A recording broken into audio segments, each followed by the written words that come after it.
মুসলমান একবার মনে রাখবেন, এই ডিটেনশন ক্যাম্প থেকে আল্লাহ যে জাহান্নামটা বানিয়ে রেখেছেন সেটা হবে দর্দনাক।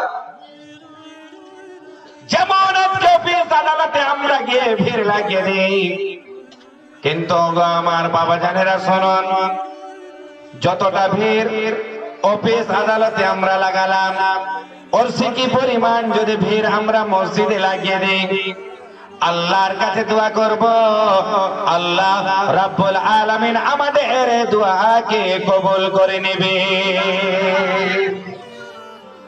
আমরা আল্লাহর কাছে দোয়া করি না বন্ধুগণ, আল্লাহর কাছে যদি দোয়া করি নবীর মাধ্যম দিয়ে, আপনার দোয়া যদি কবুল না হয়, আপনি নবীকে ওসিলা বানিয়ে নেবেন, সাদকা বানিয়ে নেবেন, আপনার দোয়া আল্লাহর দরবারে 100% কবুল হয়ে যাবে। না বললে পারি না, একটু আপনার সাউন্ডটা বাড়াতে হবে।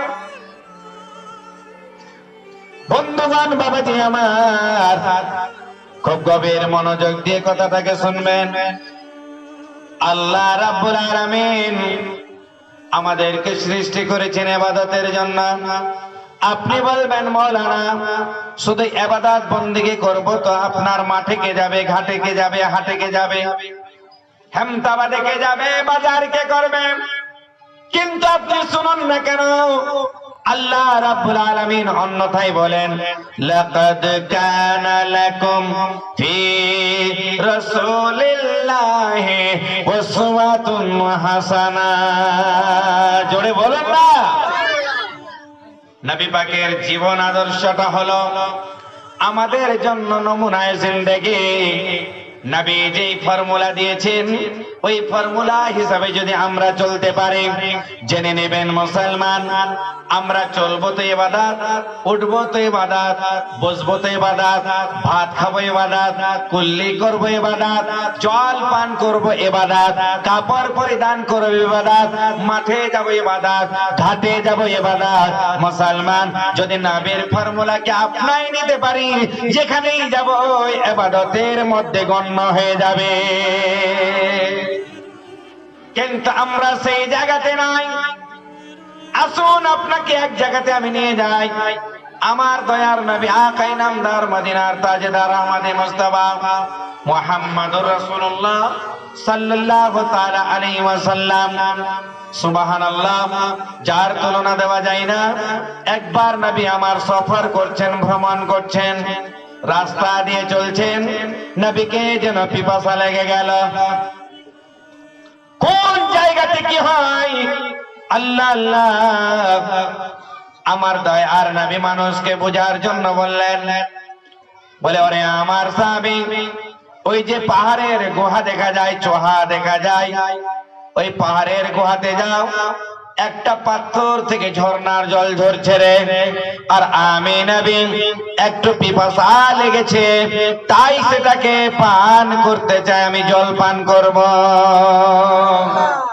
আল্লাহ রাব্বুল আলামিন অন্যথায় বলেন, ওয়াকুদুহান নাস ওয়াল হিজারা উইদ্দাতুল লিল কাফিরিন। সাহাবী রাসূল দৌড়াই চলে গেলেন। যাওয়ার পরে দেখতে পাই পাথর পড়ে আছে, কিন্তু হায় রে হায়, সেই জায়গাতে ঝর্ণার জল নাই, সেই জায়গাতে কোনো পানি নাই। সাহাবী রাসূল গিয়ে বললেন, ওরে পাথর, হতভাগা, নবী তোমার কাছে জল চেয়েছিল, জল, তোমার ভিতরে কি জল নাই? তুমি কি জল দিতে পারলে না?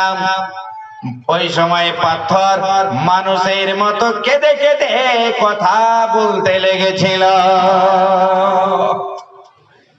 মানুষ কান্না করে না, কিন্তু পাথর কাঁদে। মানুষ কাঁদে না, পাথর কাঁদে। বড় আফসোস হয়। উনি বলেন, পাথর কেঁদে কেঁদে বলতে লাগলেন, বলে আল্লাহর নবীর সাহাবী শুনে না, যে দিন থেকে আল্লাহ রাব্বুল আলামিন কোরআন পাকে এই এলান করেছেন, ওয়াকুদুহান নাস ওয়াল হিজারা উইদ্দাত লিল কাফিরিন। আমি শুনেছি আল্লাহর এলান, জাহান্নামের খড়ি, জাহান্নামের লোকড়ে, জাহান্নামের জ্বালন কি হবে জানো? জাহান্নামের খড়ি হবে মানুষ এবং পাথর। কি হবে? আজকে আমার মা খালারা ইনারা রান্না করেন, গ্যাস দিয়ে রান্না করে, খড়ি দিয়ে রান্না করেন, আগুনটাকে জ্বালায়। বলুন বন্ধু, আল্লাহ রাব্বুল আলামিন যে জাহান্নামের আগুনটাকে জ্বালাবেন, কি দ্বারা জ্বালাবেন? ওই দিন আল্লাহ রাব্বুল আলামিন বলে দিলেন কোরআন পাকে সূরা বাকারাতে, মানুষ এবং পাথর হবে। আর মানুষের মধ্যে কোন মানুষ হবে? ওয়াকুদুহান নাস ওয়াল হিজারা উইদ্দাত লিল কাফিরিন। যারা পথভ্রষ্ট, যারা কাফের, যারা শয়তান, যারা দুরাচার, যারা ঈমান নিয়ে আসে নাই, তারাই হবে জাহান্নামের খড়ি। জাহান্নামের খড়ি হবে মানুষ আর পাথর। বলে আমি কাঁদতে লেগেছি এই জন্য, না জানে আমার ভাগ্যে যদি চলে যায়, আমি যদি ওই জাহান্নামে আমাকে খড়ি করে নাই, জাহান্নামের আগুন আমি বরদাস্ত করতে পারবো না। এই জন্য আল্লাহর ভয় আমি ওই দিন থেকে কেঁদে কেঁদে আমার ভিতরে যা কিছু জল ছিল সব জলগুলো আমি শুকিয়ে দিয়েছি। আমার ভিতরে কোনো জল নাই, আমার ভিতরে কোনো পানি নাই, আমি নবীর জন্য দিতে পারলাম না।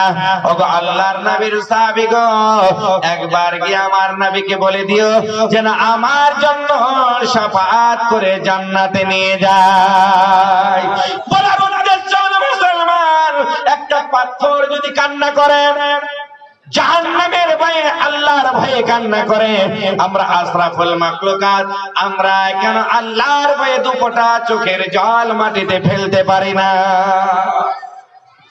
যদি এক ফোঁটা চোখের জল মাটিতে পড়ে যায়, ওটা চোখের জল হবে না, ওটা আপনার জন্য, আমার জন্য আল্লাহ রাব্বুল আলামিন একটা জান্নাতের সুন্দর রাস্তা বানিয়ে দেবেন। জোরে বলুন বন্ধুগণ, বাবাজি আমার নবী গো 10 জন সাহাবীকে জান্নাতি বলেছিলেন, তার মধ্যে একজন ছিল সাইয়্যিদনা আবু বকর সিদ্দিক।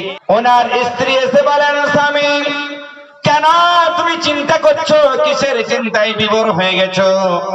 বলতে লাগলেন, ওরে আমার স্ত্রী, তুমি দেখলে কিছুক্ষণ আগে একটা শায়ের এসেছিল, একটা ফকির এসেছিল, আমার কাছে সওয়াল করলো, আমি আমার কুর্তাখানাকে খুলে দিয়ে দিলাম, এখন যে আমি নামাজ আদা করতে যাব, আমার কাছে কোনো কাপড় নাই। তিনার স্ত্রী বললেন, স্বামী চিন্তা করিও না, ভাবনা করিও না, এই মুহূর্তে তোমার জন্য আমি এই মুহূর্তে একটা পাঞ্জাবি বানিয়ে দেব। বলে কোথায় পাবে ওই কাপড়? বলছে, স্বামী গো, বাড়িতে বালিশ গুলো আছে, বালিশের কভার আছে, বালিশের কভার গুলোকে বের করলেন। আহা, আমরা এরকম আছে কি? কাপড়ের উপরে কাপড়, সুকেশ ভর্তি কাপড়। নামাজের কথা বললে বলে আমার কাপড় নাই। কেন এই কথাটা অজুহাত দিয়ে বলুন? কে না জানে মরতে হবে, কে না জানে কবরে যেতে হবে। কবর এমন একটা দর্দনাক জায়গা যার তুলনা দেওয়া যায় না। বন্ধুগণ, বাবাজি আমার, খুব গভীর মনোযোগ দিয়ে কথাটাকে নেবেন, হালকা মনে নেবেন না। দেখুন, তেনার স্ত্রী বলেন এই মুহূর্তে আমি বানাবো। তিনি কাপড় তৈরি করলেন, এত সুন্দর একজন দর্জি ছিলেন।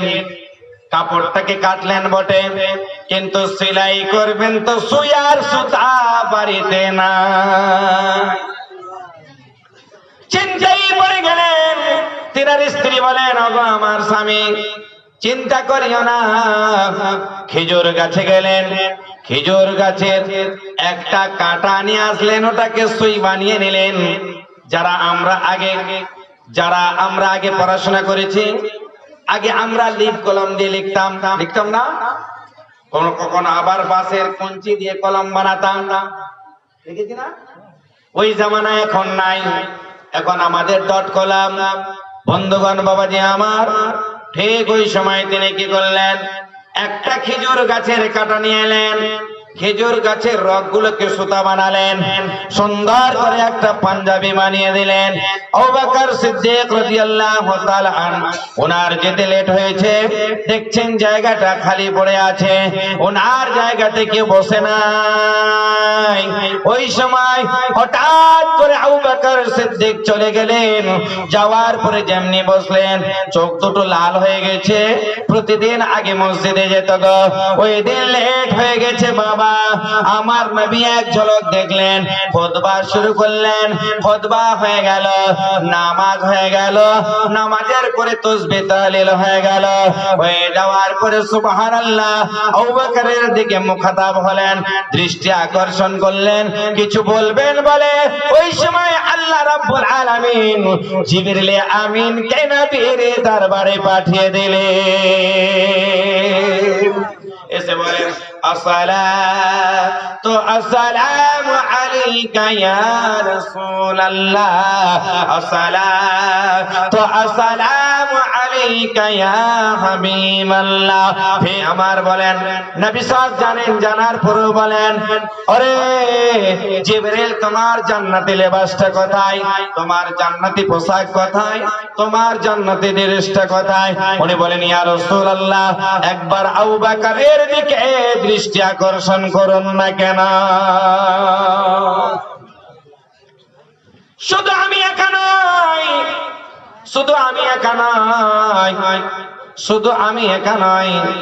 যখনই আবু বকর সিদ্দিক বাড়ি থেকে বের হলেন, আল্লাহ রাব্বুল আলামিন ফেরেশতা মণ্ডলীদেরকে ডেকে বললেন, যাও যাও যাও, আমার আবু বকর যে কাপড়ে আজকে পরিধান করে সেলাই করে নামাজ আদা করতে যাচ্ছে রে, তোমরা সেই কাপড় পরিধান করে নাও, জান্নাতি কাপড়কে তোমরা খুলে রেখে দাও।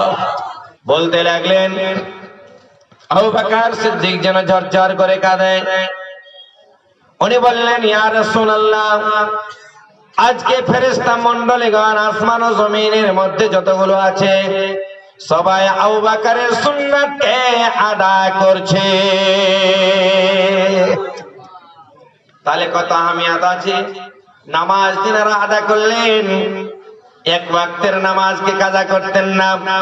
হযরত আবু বকর সিদ্দিক সম্পর্কে বলা আছে, তিনি যখন নামাজে দাঁড়িয়েছেন আল্লাহু আকবার বলে, এত লম্বা সূরা পাঠ করতেন, হিলাঢুলা করতেন না, মধুর সুরে কোরআন শরীফকে তেলাওয়াত করতেন গো বাবা। আর ওই সময় পাখিরা গাছ মনে করতে, একটা গাছ মনে করে তার উপরে এসে বসে যেত। আমরা সেজদা করি মুরগির চোচের মতো। আজকে আমাদের অন্তরগুলো ময়লা হয়ে গেছে, আমাদের অন্তর যেন কালা হয়ে গেছে।